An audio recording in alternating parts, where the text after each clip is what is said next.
Okay friends, तो हमने जो है पहले वीडियो में 102 तक कंप्लीट किए थे और स्टॉप करना पड़ा उसके बाद।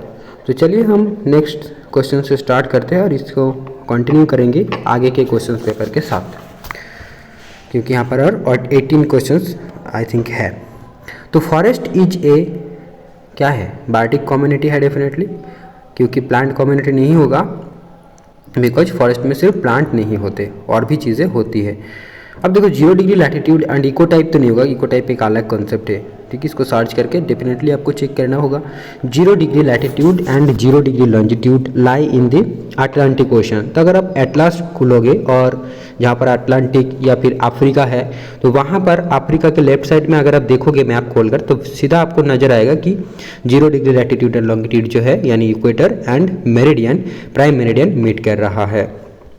नेक्स्ट देखो, the major reason for the extinction of a species is habitat destruction, forest fire, hunting. ये भी हो सकता है, बट यहाँ पर आपको पूछा गया है क्या? मेजर रीजन, तो इसलिए हम हैबिटेट डिस्ट्रक्शन को ही चूज करेंगे।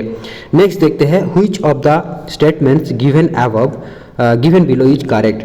The inner core of the earth is composed of iron and nickel. Definitely NiFe बोलते हैं या फिर नाइफ बोलते हैं, एन यहाँ पर उल्टा कर दिया, ठीक है। तो निकेल एंड आयरन हम यूजुअली पढ़ते हैं, तो ये स्टेटमेंट 1 तो करेक्ट है। देखो the second statement, the inner core of the earth is in solid state. Definitely the second inner core is in the solid state. And third statement, the inner core of the earth has more depth than the outer core.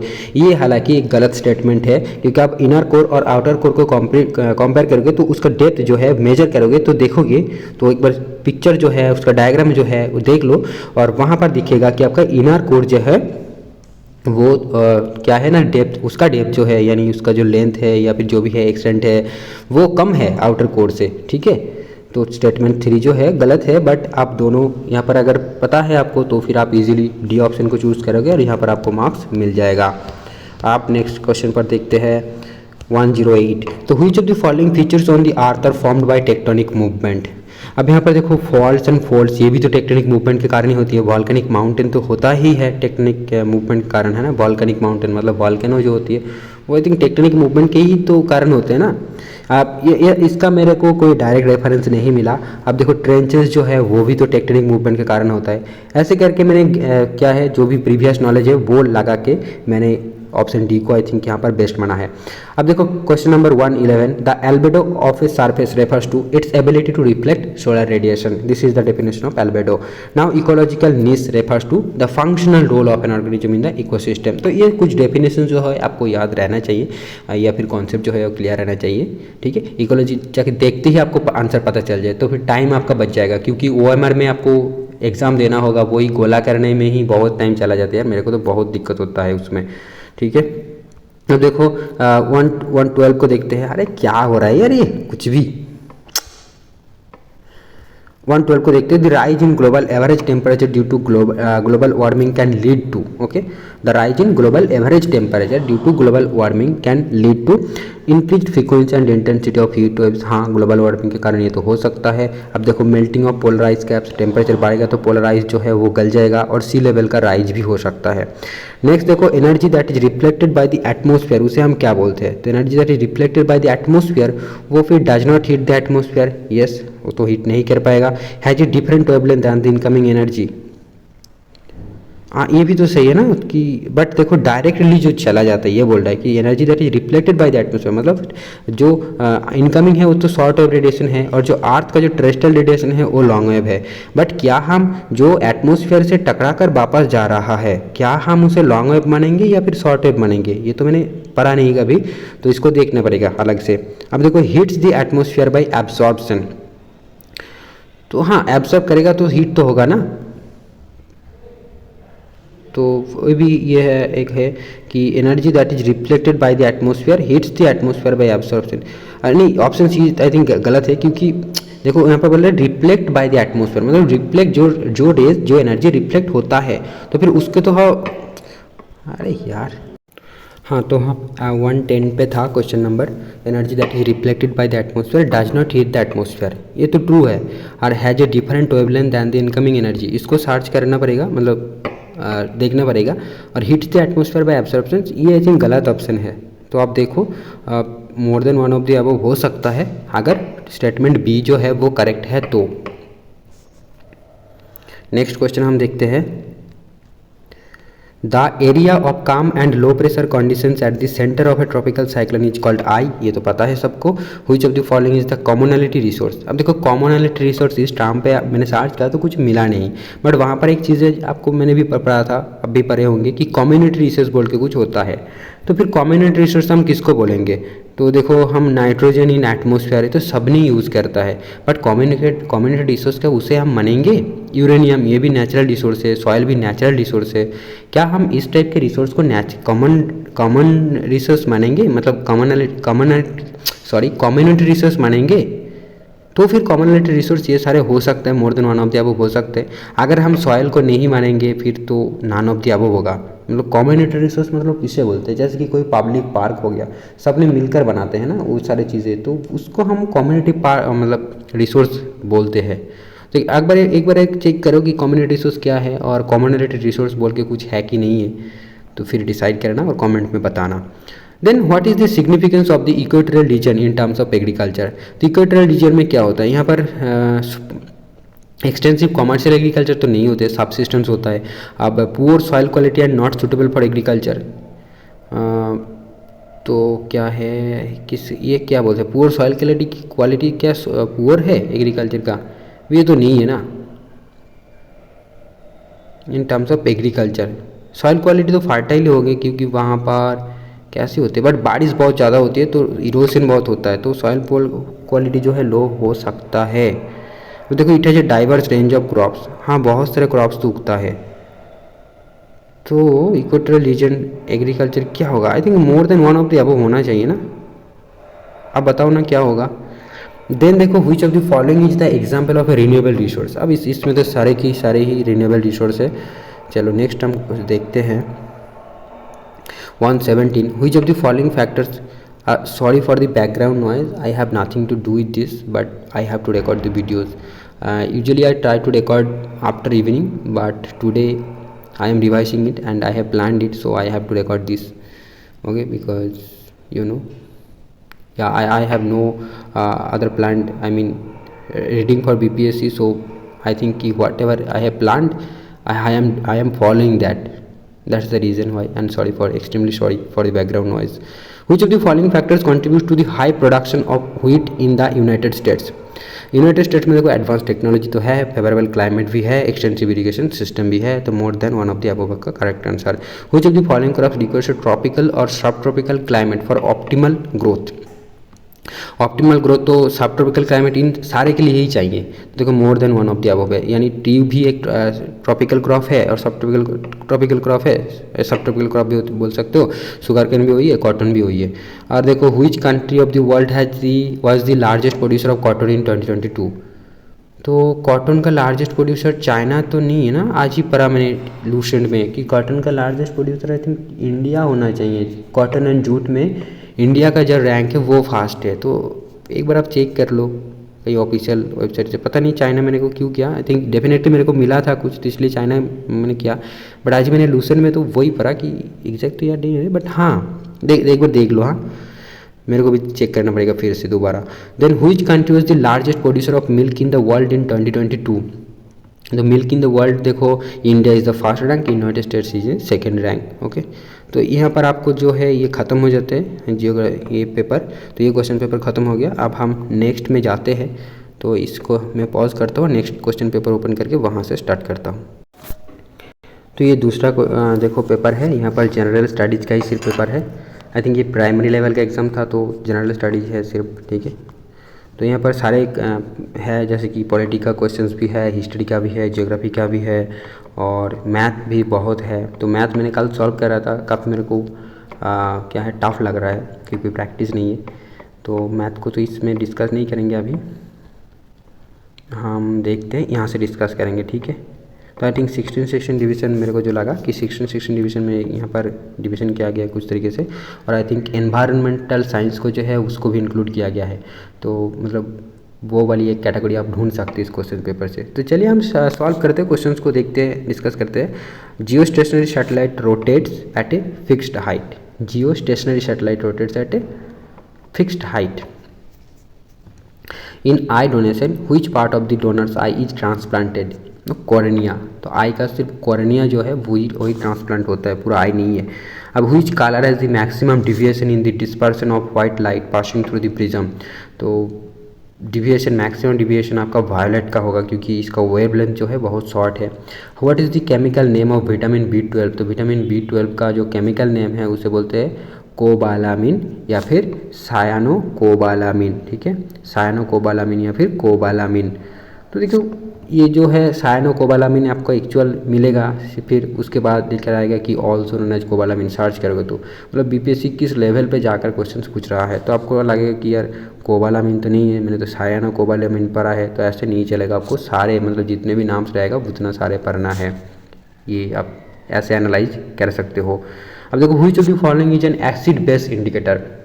तो turmeric जो है ये acid base indicator होता है, यानी अगर turmeric किसी में दे दोगे किसी सॉल्यूशन में, तो अगर आप उसमें एसिड ज़्यादा है तो आई थिंक उसका कलर कुछ चेंज हो जाएगा। ठीक है, अगर वो तो एग्जैक्ट मेरे को याद नहीं है कि एसिड में क्या हो कलर रहेगा या बेस में क्या कलर रहेगा, बट चेंज हो जाएगा। और वो चेंज कलर एक में रहेगा येलो ही रहेगा और एक में थोड़ा रेडिश हो जाएगा। तो ये कुछ मैंने पढ़ा था ऐसा। Now during thunderstorms it is safer to none of the above, मतलब कैरी एन ओपन अम्ब्रेला। ये भी सेफ नहीं है क्योंकि थंडरस्टॉर्म जो होती है कि इलेक्ट्रिक करंट होता है और अम्ब्रेला में क्या होती है वो आयरन रॉड रहता है, तो इसलिए वो सेफ नहीं है। अब take shelter under short tree. Short tree में भी रहना सेफ नहीं है क्योंकि ट्री गिर सकता है। और स्टैंड इन ओपन फील्ड, ये भी अच्छी चीज़ नहीं है क्योंकि क्या है ना, ओपन फील्ड में वो स्ट्राइक कर सकता है। और एक था कि हाँ, ऊंची जगह में नहीं रहना चाहिए क्योंकि वो थंडरस्टॉर्म जो है किसी एरिया का जो सबसे ऊंचा जगह होता है वहीं पे थंडरस्टॉर्म जो है यूजुअली स्ट्राइक करता है। तो इस तरीके कुछ में सर्च करके तो आपको मिलेगा ये सारे पॉइंट, तो डेफिनेटली आप चेक करिए और वहाँ से पढ़िए। अब देखो 24 को देखते हैं। When the soil is too basic plants do not grow in it to improve the quality what must be added to the soil. तो ऑर्गेनिक मैटर ऐड करना होगा क्योंकि ऑर्गेनिक मैटर में एसिड रहता है और बेस मतलब वो एसिड थोड़ा कम है ना, तो वो फिर न्यूट्रलाइज कर देगा। अब when a body falls freely towards the earth then its total energy remains constant. When a body falls freely towards the earth the total energy remains constant. Now what is the value of absolute zero on the Fahrenheit scale. तो absolute zero का जो Fahrenheit scale में value है -459.67 degree Fahrenheit है। ठीक है, -459.67। देखो यहाँ पर दिया हुआ है 459.4 डिग्री फ़ारेनहाइट, पर इसे हम चूज़ नहीं करेंगे क्योंकि मेरे को लगता है कि नहीं करना चाहिए क्योंकि देखो 6 है तो फिर 4 क्यों दिया आप, या फिर 7 दो, ठीक ना, क्योंकि 6 7 है एक्चुअल वैल्यू, तो फिर आप 7 दो या फिर जो है वो ही दो, हम 4 नहीं करेंगे। तो यहाँ पर none of the above I think ज़्यादा होगा। अब यहाँ पर आंसर की आपका काम में आएगा कि वो फिर ठीक है, बट एक्चुअल जो है 459.67 है। अब आप बताओ क्या मतलब कौन सी ऑप्शन सही रहेगा। नाउ 29 में देखो sodium hydroxide and hydrochloric acid react to form sodium chloride and water which reaction is this. तो इसको हम न्यूट्रलाइजेशन बोलते हैं। ठीक है, जहाँ पर sodium hydroxide and hydrochloric acid react to form sodium chloride and water, मतलब वाटर जो है देखो एक सेपरेट हो जा रहा है, तो इसे हम न्यूट्रलाइजेशन बोलते हैं। न्यूट्रलाइजेशन इस प्रोसेस को बोला जाता है। Which type of waves are light waves, transverse waves are the light waves and sound waves are longitudinal waves. हमने अर्थक्वेक के टाइम पढ़ा था ऐसा, है ना। तो लाइट वेव्स है transverse waves. Now what does this cell usually use to produce energy. तो सेल, यहाँ पर सेल मतलब बैटरी की सेल नहीं बोल रहे, सेल मतलब जो हमारा अंदर बॉडी के अंदर आता है तो ग्लूकोज यूज़ करते हैं। ठीक, अब देखो what is the pH value of A salt made up of a strong acid and weak base. तो एसिड अगर ज़्यादा है तो डेफिनेटली वो 7 के बिलो होगा ना, लेस देन 7 होगा। Then what is the function of the pituitary gland. Pituitary gland क्या करते हैं, to stimulate growth in all organs. तो पिट्यूटरी ग्लैंड, इसका देखो एग्जैक्ट आंसर मेरे को नहीं मिला, मतलब जो ऑप्शन यहाँ पर दिया हुआ है ऐसा, बट मैंने इंडिविजुअली सर्च किया कि what is the pituitary gland, तो वहाँ पर कुछ ऐसा मिला कि पिट्यूटरी ग्लैंड जो है बाकी और भी जो ऑर्गन्स है वो सारे के डेवलपमेंट में काम करता है। ठीक है, अब 1 गीगाबाइट इज इक्वल टू वो 1024 megabyte, 1 gigabyte is equal to 1024 megabyte, ये तो आपको पता है। अब देखो which parts of the brain control blood pressure, तो मेडुला, सेरिब्लम, पोन्स, देखो ऐसा एग्जैक्ट तो नहीं मिला बट मेडुला ये सारे जो है ये organ I think pons and cerebellum, इन दोनों में से एक मिसिंग था, ठीक है, जो मेरे को इन्फॉर्मेशन मिला था वहाँ पर एक का मेंशन नहीं था, तो फिर मैं बाकियों का तो मेंशन नहीं था इसलिए मैंने इसी को चूज़ किया आई थिंक ऐसे करके। तो अब पोन्स, मेडुला, सेरिबेलम ये जो है हमारा ब्रेन का मतलब पार्ट है और ये ब्लड प्रेशर को कंट्रोल करता है, pons, medulla and cerebellum. Next देखते हैं, India has announce to establish a net zero innovation virtual centre in collaboration with which country, तो ये ब्रिटेन के साथ किया गया है। ओके तो हमने पढ़ा क्या, India has announce to establish a net zero innovation virtual centre. अब ये किसके बारे में है वो आप सर्च कर सकते हो, तो ब्रिटेन के साथ किया गया है कोलैबोरेशन में net zero innovation virtual centre. Who has been appointed as the head of the moon to Mars programme of NASA, Amit Kshatriya, तो who has been appointed as the head of moon to Mars ना, अमित खत्रिय या फिर खत्रिय, इसको हिंदी में कैसे बोलेंगे, okay leave it now। what is the total number of seats for MPs in the newly inaugurated parliament of India, तो newly inaugurated parliament में क्या है टोटल सीट पूछा है, तो 1272 होगा क्योंकि लोकसभा में है देखो 888 और बाकी कितना रहेगा, फिर 1272 से अगर 888 निकाल दोगे तो कितना रह जाएगा 2, देन 890, देन 10, तो 900 हो गया, 900 एंड 300 1272, तो देखो 74 84, सो 384 आपका क्या होगा, अरे लोकसभा के ऊपर क्या होती है राज्यसभा का हो गया।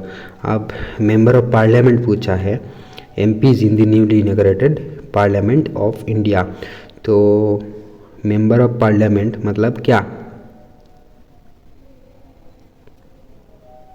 राज्यसभा की बात कर रहे हैं ना, फिर मेंबर ऑफ पार्लियामेंट मतलब लोकसभा में क्या रहते हैं, लोकसभा मतलब मेंबर ऑफ लेजिस्लेटिव असेंबलीज होगा ना, तो फिर none of the above answer होना चाहिए, तो फिर मैंने 12 गलत किया है फिर तो ठीक ना, 364 होगा क्योंकि 300 800 एंड तो फिर आपका 1200 टोटल जो है वो 1272 है, बट 888 जो है लोकसभा में है, तो ये तो फिर लेजिस्लेटिव असेंबली हो गया है ना। और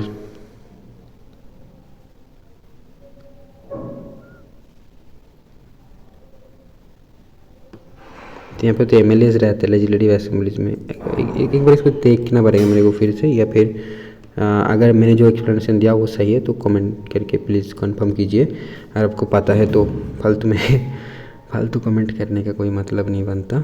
चलो अब देखो, according to the Bihar prohibition and excise amendment act 2022 the vehicles transporting liquor will be released by paying what % of their insurance coverage penalty.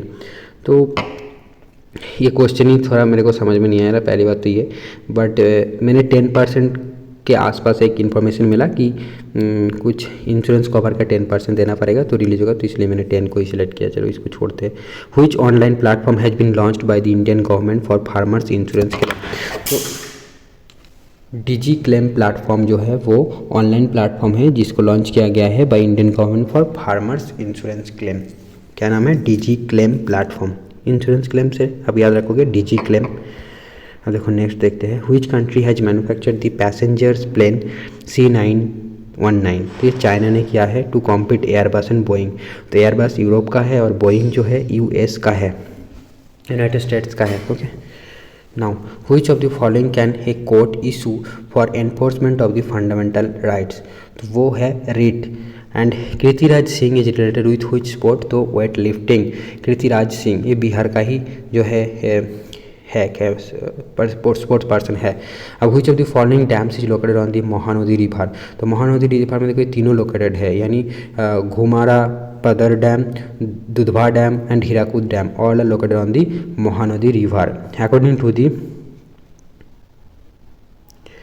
Industrial development ranking 2022 released by Bihar industries department, which district has top. तो ये Siwan district जो है इन्होंने industrial development ranking में top किया है बिहार के अंदर। Al Aqsa mosque which was in news recently is located in which city. तो जेरूसलम में है ये अल अक्सा मॉस्क। नेक्स्ट हम देखेंगे which of the following countries is the member of the NATO. तो नेटो में टोटल 31 मेंबर है अभी, और बेल्जियम, कनाडा, डेनमार्क ये सारे जो है नेटो के मेंबर्स है। इसका डिटेल लिस्ट आप सर्च करोगे तो मिल जाएगा, या फिर आप जो मेरा जो जियोग्राफी नेक्स्ट बोल के टेलीग्राम पे चैनल है वहाँ पर भी मैंने शेयर किया था, तो भी आप ज्वाइन करके रखिएगा। हालांकि वहाँ पर मैंने ज़्यादा कुछ अभी शेयर नहीं कर रहा हूँ, मतलब ये रिक्रूटमेंट का वगैरह ये सिर्फ वीडियो में थ्रू ही चल रहा है। Kautilya was a professor of political science and economics eight Takshashila. तो कौटिल्य किसका मतलब व्हिच यूनिवर्सिटी का प्रोफेसर था? कौटिल्य तक्षशिला, ठीक है, जो कि अभी पाकिस्तान में है, Taxila. Now this statement one earth one family one future is associated with definitely G20 and which of the following statements is correct about the 1781 revolt in Bihar. तो देखो रिवोल्ट इन बिहार क्या होता है? It was an uprising by the zamindars, true है। It was revolt by the farmers, no. The British are able to put down the revolt without too much travel, ये भी true है, मोर than one of the above है। और interesting चीज़ ये है कि ये जो स्टेटमेंट सी है ये एग्जैक्ट डिटो स्टेटमेंट मेरे को कहाँ मिला पता है तुमको? सोर्स, इसका सोर्स ट्रेस क्या मतलब सर्च क्या तो मिला, कहाँ से मिला पता है? विकिपीडिया से, डिटो वहाँ पर लिखा था। मतलब देख सकते हो कि टॉपिक वाइज आपका चीज़ें वैरी करेगा। तो आप अगर आप डिजिटली रिसोर्स को ज़्यादा अडॉप्ट कर पाओगे आपकी स्टडीज़ में तो आई थिंक ज़्यादा हेल्पफुल होगा as compare to the books. But हाँ, यहाँ पर आई में प्रेशर ज़्यादा पड़ता है, बट आई थिंक वही आपको केयर रखना पड़ेगा आइज़ का, ठीक है, अगर आप डिजिटल रिसोर्स यूज कर रहे हो तो। Now which of the following statements is correct regarding quad. Quad is a strategic forum of 4 Nations, India, US, Japan and Australia. याद रखना ये 4 नेशंस, तो ये स्टेटमेंट करेक्ट है। क्वाड इज अ क्या forum of 4 Nations, India, US, Japan and Australia. Quad का full form क्या बता सकते हो आप? कमेंट करके बताओ। नाउ देखो क्वाड जो है ये 2007 में फॉर्म किया गया था, so option B is wrong and the intention was to enhance maritime cooperation among the 4 nations. Definitely इसलिए फॉर्म किया गया था कि वो जो ओशियनिक पार्ट है ऑस्ट्रेलिया, इंडिया, यूएस, जापान के वहाँ पर, तो उसको मैरीटाइम रिलेशन को स्ट्रॉन्ग करना। Next question number 49, which of the following falls under frigid zone. Okay, now C area lying between 66 degree north latitude and north pole. हाँ, ये तो फ्रिड जोन में आता है ना, 66 के ऊपर हम उसको फ्रिड जोन बोलते हैं। अब देखो ऑप्शन एंड सी बी तो अनट्रू है, क्योंकि फॉल्स अकाउंट 23.5 से स्टार्ट कर रहा है तो फिर तो नहीं होगा। और ऑप्शन सी जो है तो area lying between Antarctic circle and south pole, तो ये भी ट्रू है क्योंकि अंटार्कटिक सर्कल मतलब सादर्न हेमिस्फीयर का 66.5 डिग्री। अब 51 का देखो, which of the following statement is true. As per this 2011 census Sikkim has a population of 6 lakh. अब यहाँ पर देखो एग्जैक्ट फिगर 6 लाख तो कभी नहीं हो सकता, तो फिर ये नहीं होगा क्योंकि ऑप्शन गलत है। इसलिए बता रहा हूँ क्योंकि ऑप्शन अगर स्टेटमेंट सी को आप पढ़ोगे, India accounts for 2.6% of the world's area, तो ये 2.6 नहीं है, एक्चुअल फिगर है 2.4%। तो फिर इसको मैं अगर गलत किया तो फिर ऑप्शन ए को हम सही नहीं मान सकते, ठीक है। India accounts for 2.4% of the agricultural accounts for 2.6% of the world's area, ठीक है, और पॉपुलेशन का 17.5% है। बट ऑप्शन बी को देखो, Uttar Pradesh is the largest state in India in terms of area. तो आई थिंक ये गलत करके क्या है मैंने, उत्तर प्रदेश तो नहीं है ना एरिया के टर्म्स में, राजस्थान होना चाहिए एरिया के टर्म्स में, राजस्थान सबसे बड़ा स्टेट है, तो वो स्टेटमेंट गलत है। तो सारे के सारे यहाँ पर गलत हो जाएगा आपका, none of the above is true. Now what should be the desired percent of forest area in the total geographical area of the country as outlined in the National Forest Policy of 1952 in India? तो 33% जो है वो recommend किया गया है। अब the part of the Himalaya lying between Sutlej and Kali rivers is known as Kumaon Himalayas, ठीक है। उसके बाद आता है आपका कुमायून के बाद आता है क्या, नेपाल हिमालयज, फिर आता है आपका आसाम हिमालयज, फिर कुछ आता है आई थिंक, ओके। तो काली और ये के बीच, सतलुज के बीच जो है जो फर्स्ट डिवीजन है वो कुमायून हिमालय ही है। नेक्स्ट देखते हैं, which of the following is the local name of jhuming. तो ये बेवर, दहिया, पदू, ये सारे लोकल नेम ऑफ झूमिंग है। तो इसका और भी नाम से डिफरेंट स्टेट्स में, पता नहीं इतना नाम क्यों रखते हो यार तुम लोग, बेकार में हमारा जो है मतलब हमारा दिक्कत हो जाता है। ओके, तो क्या कर सकते हैं अब, बाय द वे इसका जो है आप सर्च करोगे तो इजीली आपको सारे स्टेट्स का मिल जाएगा। आई थिंक वो टॉपर का जो वेबसाइट है ना, TOPP टॉपर नाम से एक वेबसाइट है, TOPPR, वहाँ से जो रिजल्ट मिलेगा आपको वो वहाँ से मैंने स्क्रीनशॉट लेकर भी रखा है। तो कभी उसका PDF भी मैं आपके साथ शेयर करूँगा ज़रूर, इसी वीडियो के बाद शेयर करूँगा, ठीक है। मतलब ये क्वेश्चन पेपर ऐसे रिकॉर्ड हो जाएगा, फिर वो शेयर करूँगा मैं। तो देखो बेवार जो है ये मध्य प्रदेश का है, और दाहिया भी मध्य प्रदेश का ही है, और पोदू जो है आंध्र प्रदेश का है। तो वो भी एक झूमिंग का ही लोकल नेम है। अब 55 जो है the historical Dakshinapatha region is situated in between, तो ये गोदावरी रिवर के आसपास लोकेटेड है दक्षिण पथ, यानी southern hemisphere, sorry southern India में। ओके, तो देखो गोदावरी किसी भी ऑप्शन पे नहीं है, तो इसलिए नॉन ऑफ द अबव इसका राइट आंसर होगा। और एग्जैक्ट सर्च रिजल्ट कुछ मिला नहीं मेरे को।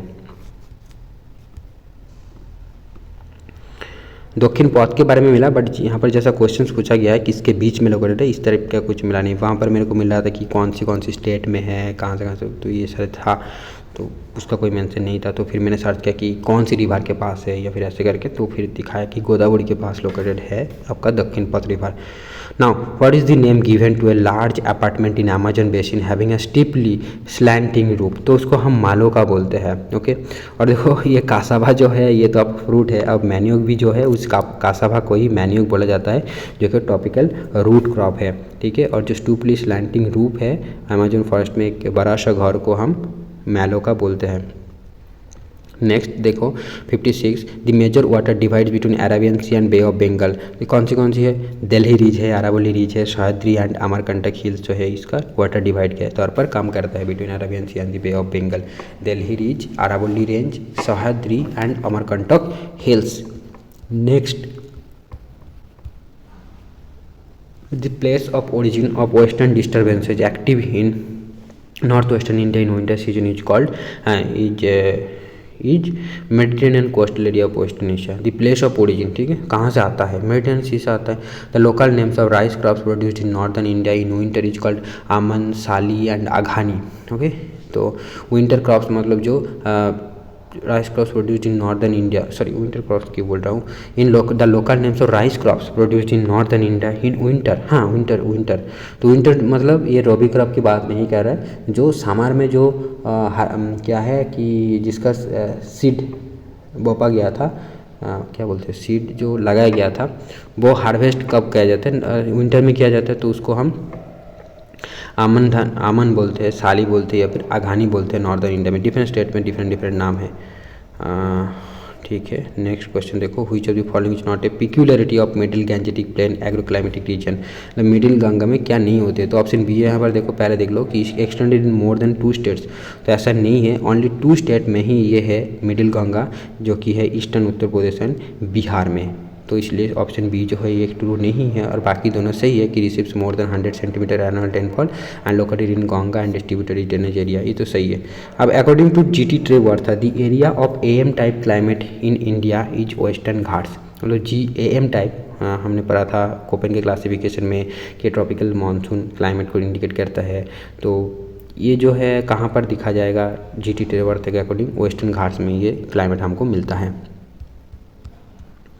नेक्स्ट देखो, who among the following was associated with the newspaper of India, तो 60 में आपका जो है 60 तक आपका ज्योग्राफी की बात हो रहा था, ठीक है। 60 तक मतलब 60 तक तो पूरा नहीं हुआ, आई थिंक पहले हमने क्या देखा, ये GS का पेपर है, तो 30 करके कुछ डिवीजन अगर हुआ है शायद, ऐसा कुछ 30 नहीं 16 करके, हाँ ठीक है, क्योंकि हमने पहले मैथ था, देन करंट अफेयर्स के बारे में पढ़ा ना, देन उसके बाद जियोग्राफी स्टार्ट हुआ ऐसे करके। तो बाय द वे चलिए ये कुछ हिस्ट्री के क्वेश्चन को देख लेता हूँ, क्योंकि हमारा जो GS पेपर है वहाँ पर हिस्ट्री का पोर्शन रहेगा, 40 मार्क्स का है, वो 40 होगा ना, आई थिंक 40 होगा, और जियोग्राफी से 40 होगा, इकोनॉमिक्स से 40 होगा, ऐसे करके बनेगा। और लैंग्वेज का पेपर तो क्वालिफाइंग का नेचर है, तो इसलिए 120 में आपका मेरिट बनेगा, ठीक है, ऐसे करके। तो वहाँ पर अगर हिस्ट्री आपको आता है तो एज मिलेगा आपको 8 मार्क्स का, जीएस पार्ट में। Who among the following was associated with the newspaper new India. तो न्यू इंडिया नाम की उस न्यूज़पेपर जो था वो एनी बेसेंट ने पब्लिश किया था। Then on which date Linlithgow ordered to fire on the mob of Patna and its surrounding during the August Revolution 1942। तो 10 अगस्त रिवोल्यूशन जो है उसका डेट था 10 अगस्त। और लिंगलिथगो नाम के डेफिनेटली कोई ब्रिटिश होगा, तो उन्होंने ऑर्डर किया था कि वहाँ पर जो मूवमेंट कर रहा था उसके ऊपर फायरिंग करने का। ठीक है, इसका सही आंसर होगा नन ऑफ द अबव, क्योंकि वो जो डेट था अगस्त रिवोल्यूशन का वो था 1942 का 10 अगस्त। नाउ हु ऑर्गेनाइज्ड द स्वदेश बांधव समिति during the Indian freedom struggle. देखो अश्विनी कुमार दत्त जो है वो स्वदेश बांधव समिति का फॉर्म किया था। अब देखो मैंने पहले कहीं एक वीडियो में बताया था कि यार हम इकोनॉमिक्स को नहीं लेंगे, हम हिस्ट्री को लेंगे। फिर बाद में जब मैंने इकोनॉमिक्स का क्वेश्चन सॉल्व किया तो देखा कि यार काफ़ी कॉन्सेप्ट जो है, क्योंकि इकोनॉमिक्स का कॉन्सेप्चुअल चीज़ है, तो फिर अगर आपका 12 में पढ़े हुए हो, फिर ग्रेजुएशन का पास सब्जेक्ट आपने पढ़े हो, तो आपका कुछ ना कुछ कॉन्सेप्ट है, या फिर आप अंदाज लगा के कुछ क्वेश्चन सॉल्व कर सकते हो इकोनॉमिक्स के पोर्शन में।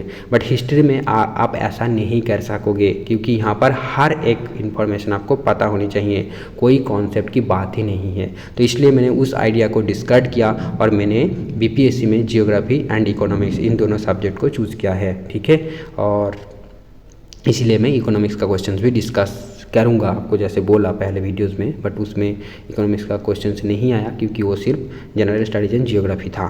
इसमें जरूर होगा। ठीक है, या फिर जो सोशल साइंस वाला नेक्स्ट क्वेश्चन पेपर आएगा सोशल साइंस का, वहाँ पर फिर से होगा geography, history, social science, political science सबका होगा। तो चलिए हम देखेंगे, जितना हो सके हम उतना कर रहे हैं कोशिश कि आप मेरा भी कवर हो और आपका भी कवर हो साथ साथ। नाउ क्योंकि देखो ये ऐसे पढ़ने में मेरे को आजकल बहुत मज़ा आ रहा है, तो इसलिए मैं ऐसे पढ़ रहा हूँ और कुछ खास रीज़न है नहीं। और ऐसे तो बुक वगैरह मेरे पास इतना कुछ है नहीं, तो सारी चीज़ें मेरे इंटरनेट से ही ढूंढ के पढ़ रहा हूँ। नो हु ऑर्गेनाइज द स्वदेश बांधव समिति during the Indian freedom struggle. तो अश्विनी कुमार दत्त जो है इन्होंने स्वदेश बांधव समिति को फॉर्म किया था। इन which year was the Bihar प्रांतीय किसान सभा एस्टेब्लिश्ड। तो 1929 में बिहार प्रांतीय किसान सभा जो है ये एस्टेब्लिश किया गया था। ठीक है, अब हर एक सवाल को याद रखना पड़ेगा, कॉन्सेप्ट की कोई बात नहीं है, बट इकोनॉमिक्स में वो एज मिल सकता है आपको। Who accompanied Mahatma Gandhi during the Champaran indigo movement. तो महादेव देसाई जो है इन्होंने महात्मा गांधी को चंपारण इंडिगो मूवमेंट के दौरान एक्कम्पनीड किया था। Which of the following revolts took place due to the imposition of tax on the keeping of long beard. तो इसका नाम है खासी रिवोल्ट। ठीक है, 1829 से 33 के बीच में हुआ था। To paying tax to for keeping of long beard. अगर ये प्रेजेंट गवर्नमेंट आज लागू कर दे तो कितना टैक्स कमाएगा, समझ रहे हो, क्योंकि ये आज फैशन हो गया ना बियर्ड रखना।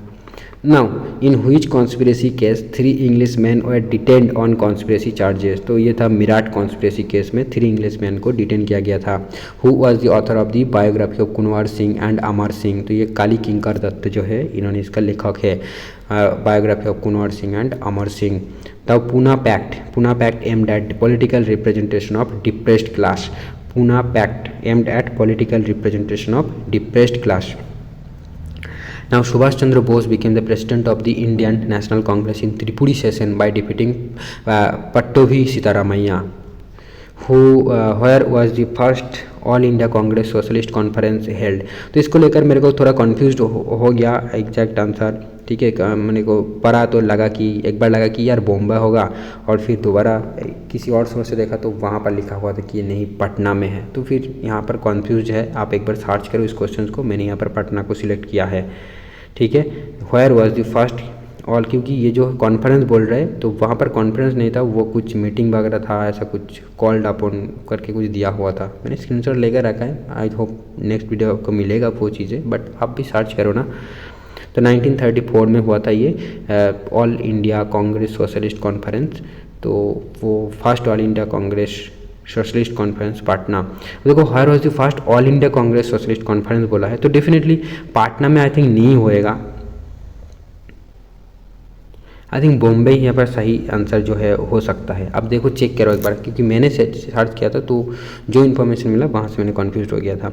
अब which of the following is true about doctor B R Ambedkar. तो डॉक्टर बी आर अम्बेडकर ने ये सारे बुक को पब्लिश किया है। ही पब्लिश्ड मूक नायक, ही फाउंडेड बहिष्कृत हितकरणी सभा इन 1923 and he passed away in 1956। मतलब सारे स्टेटमेंट सही है, ओनली द बुक इज मूक नायक एंड बाकी जो ये फाउंड किया था Bahishkrit Hitkarini Sabha and he passed away in 1956। Next देखो name of movements and their related important centres. तो मूवमेंट ऑफ इंडिगो ये चंपारण में है, पीजेंट सत्याग्रह ये खेदा या खेरा में है, कॉटन मिल वर्कर सत्याग्रह जो अहमदाबाद में है, movement to cut off the non cooperation ये चौरी चौरा में है। आप देखो available resources in some provinces and names of related provinces. तो rich in mineral resources but lacks industrialisation तो झारखंड होगा, rich in water resources but lacks infrastructure development ये अरुणाचल प्रदेश होगा, और rich in solar and wind energy but lacks water resources तो राजस्थान होगा, rich in mineral resources but lakhs that the means of transportation and communication तो ये आपका लद्दाख हो जाएगा। नेक्स्ट क्वेश्चन हम देखते हैं freedom of press in India is available to the people because it is implied in the right to freedom of expression. Okay, constitution में freedom of press in India is available to the people because it is implied in the right to freedom of expression.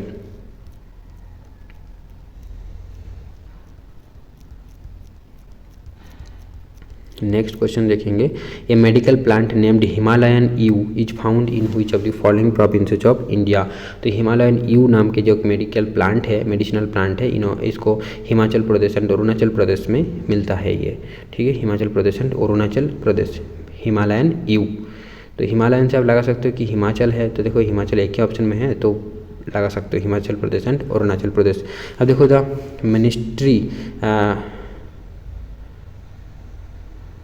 Ministry of Panchayati Raj was created in the central government of India in which of the following years। तो ministry of पंचायती राज जो है 2004 का मई में जो है form किया गया था, क्रिएट किया गया था। The ministry of Panchayati Raj was created in the central government of India in which of the following year 2004 में मई में।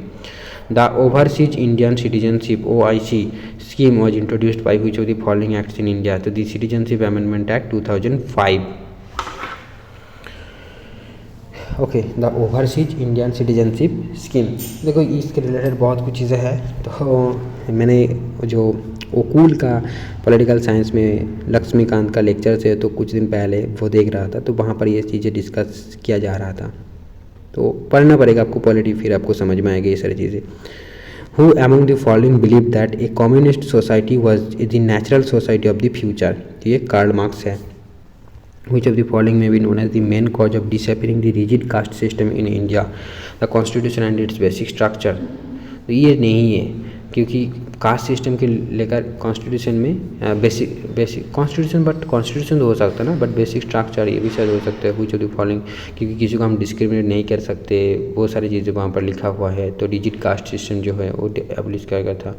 I think more than one of the above ये चूज़ करोगे। आपको अगर उसके बारे में कन्फ्यूजन भी है तो बाकी जो दो ऑप्शन है, the social reforms and economic development, ये तो होना ही चाहिए। The growth of literacy and education ये भी चाहिए। तो more than one of the above आप कर सकते हो और आपका क्वेश्चन जो है सही होगा। Who among the following is the author of the book the social contract. तो इस बुक का लेखक है Rousseau, Jean Jacques Rousseau. Social contract, the social contract का लेखक ऑथर है Jean Jacques Rousseau. Which of the following movements was launched against multipurpose projects in India. तो नर्मदा बचाओ आंदोलन ये भी जो है एक मल्टीपर्पज़ प्रोजेक्ट के तहत हुआ था, और तिहारी डैम आंदोलन जो है ये भी एक मल्टीपर्पज़ प्रोजेक्ट यानी डैम बनने के लिए अगर होता। ठीक है, नर्मदा बचाओ आंदोलन, तिहारी डैम आंदोलन, तो ये दोनों ही क्या है, किसके साथ रिलेटेड है, मल्टीपर्पज़ प्रोजेक्ट मूवमेंट है। चिपका आंदोलन नहीं है, क्योंकि ये फॉरेस्ट को लेकर है। अब देखो when was Ireland forcibly incorporated into Indian kingdom. तो 1801 में आयरलैंड को फोर्सिबली यूनाइटेड किंगडम में एक्वायर कर लिया था। हु स्टार्टेड सर्व शिक्षा अभियान। तो अटल बिहारी वाजपेयी जी ने सर्व शिक्षा अभियान को स्टार्ट किया था। Which of the following is the fundamental duty under the constitution of India to uphold the unity and integrity of India. Definitely it is a fundamental duty to protect the natural environment, ये भी एक fundamental duty है। To provide educational opportunities to own child, ये भी एक fundamental duty है। तो जो लेक्चर्स था ना ओकुल का, उन्होंने, मैं उस प्लेलिस्ट को आपको रिकमेंड नहीं करूँगा इसलिए ताकि क्योंकि उन्होंने क्या किया कि कुछ पोर्शंस हाइड करके रखा है, कुछ वीडियोस, ठीक है, या फिर अपलोड ही नहीं किया है, क्योंकि उसका एक वेबसाइट है जहाँ पर उन्होंने पेड कोर्स सेल करता है। तो आप बट एक गुड चीज़ जो किया है कि वो एग्जैक्ट जैसे लक्ष्मीकांत में है जो लाइन्स है, तो उसी को वो रीड आउट करके आपको सारे पूरे लाइन को समझाएगा। तो एक अच्छी चीज़ है, आपका बुक भी पढ़ा हो गया, सारी चीज़ें समझना भी हो गया, फालतू के आपको एक्सप्लेनेशन नहीं सुनना पड़ा, ठीक है। तो इसका एक बेनिफिट है, बट डिसबेनिफिट भी ये है कि आप जाते जाते देखोगे कि यार ये 2 वीडियोस तो है नहीं, फिर मैं अब कैसे पढ़ूँगा। तो वहाँ पर आपको खुद से बुक से पढ़ लेना है, तो फिर आपका वो जो वीडियोज़ है बहुत ही हेल्पफुल रहेगा आपके लिए, ठीक है। अगर ये कर सकते हो तो फिर उस प्ले लिस्ट को फॉलो करो, वरना नहीं करो। और मैंने सोच रहा था कि एक जो है ना क्या हर्षित द्विवेदी सर का, उनका भी एक प्ले लिस्ट है पॉलिटी के ऊपर लक्ष्मीकांत के, बट उन्होंने खुद से एक्सप्लेनेशन दे रहा है, मतलब ऐसे बुक को नहीं दिखाएगा आपको, तो फिर आपको बुक अलग से पढ़ना पड़ेगा।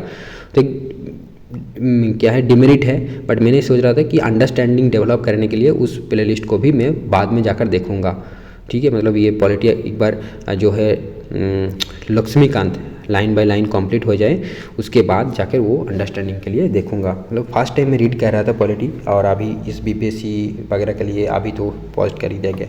तो बाय द वे उस वीडियो लेक्चर फिर पढ़ने के बाद थोड़ा बहुत अंडरस्टैंडिंग डेवलप हुआ है, याद रहा है मेरे को, मैं रियलाइज़ कर रहा हूँ, ये तो जस्ट शेयर कर दिया, कुछ माइंड मत करना। देखो हु स्टार्टेड सर्व शिक्षा अभियान, तो अटल बिहारी वाजपेयी जी ने किया था, ये तो हमने पढ़ा। When did Sri Lanka become independent, 1948 में 4 फरवरी को।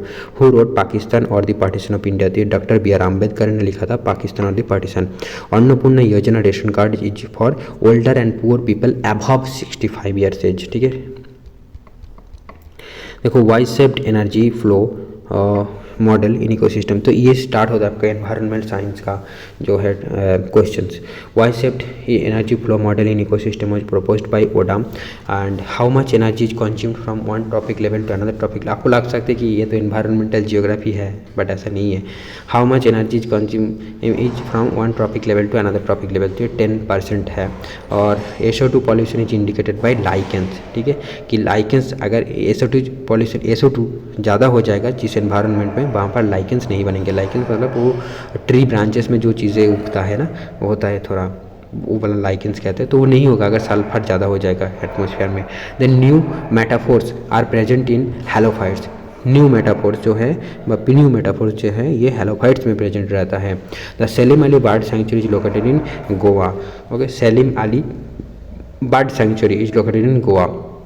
देखो सेकेंडरी पॉल्यूटेंट कौन कौन है, तो पैन जो है पायरोक्सासिटाइल नाइट्रेट, ये भी एक सेकेंडरी पॉल्यूटेंट है, एंड ओजोन भी एक सेकेंडरी पॉल्यूटेंट है।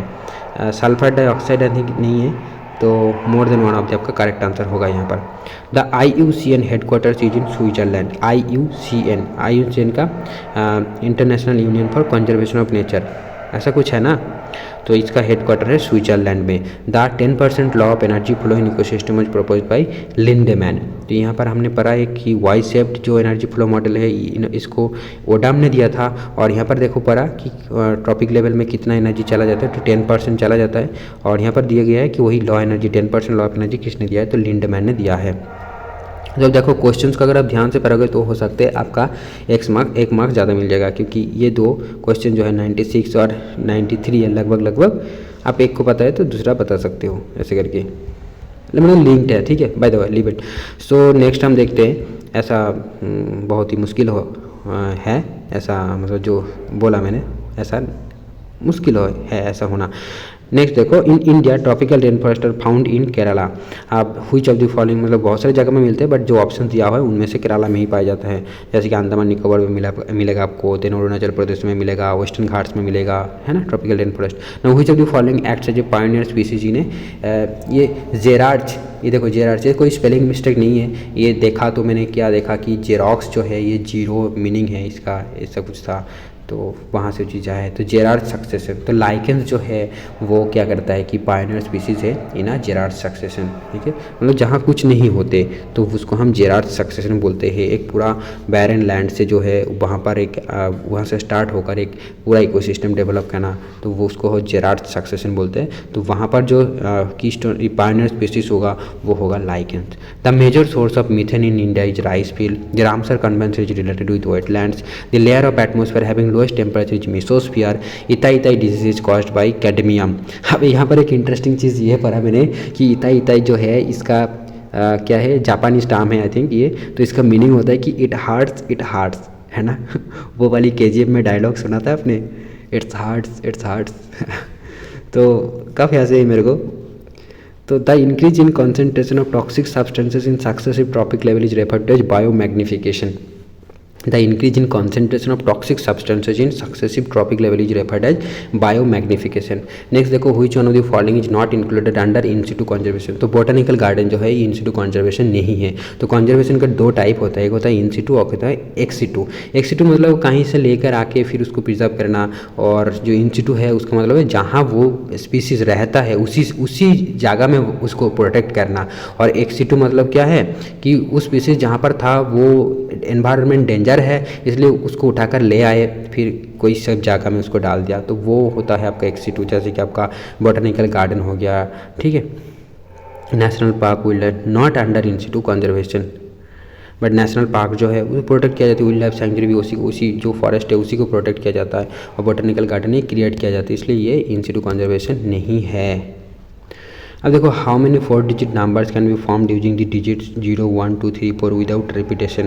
तो आई थिंक ये रीजनिंग पार्ट है ना, तो इसको मैंने सॉल्व नहीं किया है, या फिर मैथ के अंदर भी आप रख सकते हो। आई थिंक रीजनिंग है, मैथ नहीं है, रीजनिंग है। देखो तो ये बाकी जो है 15 क्वेश्चन आपका रीजनिंग का है। तो ये टॉपिक्स है, क्या क्या टॉपिक आपको मिला देखा, पॉलिटिकल साइंस मिला, हिस्ट्री मिला, जियोग्राफी मिला, फिर मैथ मिला, और एनवायरमेंटल साइंस मिला, और फिर रीजनिंग मिला। तो ये सारे मिलाकर आपका जनरल पेपर बनेगा। बाय द वे हम 6 to 8 की एग्ज़ाम दे रहा है, तो वहाँ पर जैसे कि आपको बताया वहाँ पर क्या क्या रहेगा, जैसे मैंने एडमिट में पूरा दिया हुआ है, तो कोई कन्फ्यूजन नहीं होना चाहिए आपको। लैंग्वेज रहेगा, उसके बाद आपका जो है GS रहेगा 40 मार्क्स का, और 2 सब्जेक्ट जैसे कि जियोग्राफी एंड इकोनॉमिक्स, और या फिर आप जो भी चूज़ करोगे तो वो 40 करके 3 सब्जेक्ट का 120 मार्क्स हो गया, जहाँ से आपका टोटल मेरिट बनेगा। और बाकी के जो 30 का मतलब टोटल 150 मार्क्स का एग्ज़ाम होगा, तो पहले का जो लैंग्वेज का पेपर है वो तो क्वालिफाइंग है, ये आपको पता है ना, 30 मार्क्स का होगा, तो क्वालिफाई करना पड़ेगा आपको इंग्लिश एंड बांग्ला में, या फिर हिंदी में, या फिर उर्दू में कुछ रहेगा आपका जो आप चूज़ करके किए हो पहले। ओके तो ये जो है हमने कंप्लीट कर ली इस क्वेश्चन पेपर को। तो इस वीडियो को इसी तक रखेंगे, और नेक्स्ट वीडियोज़ में हम नेक्स्ट क्वेश्चन पेपर को सॉल्व करेंगे। आई थिंक और भी 2 क्वेश्चन पेपर मेरे पास है, एक हो गया आपका GS का और एक है, और सोशल साइंस का एक है। तो देखते हैं, चलिए, थैंक यू फ्रेंड्स।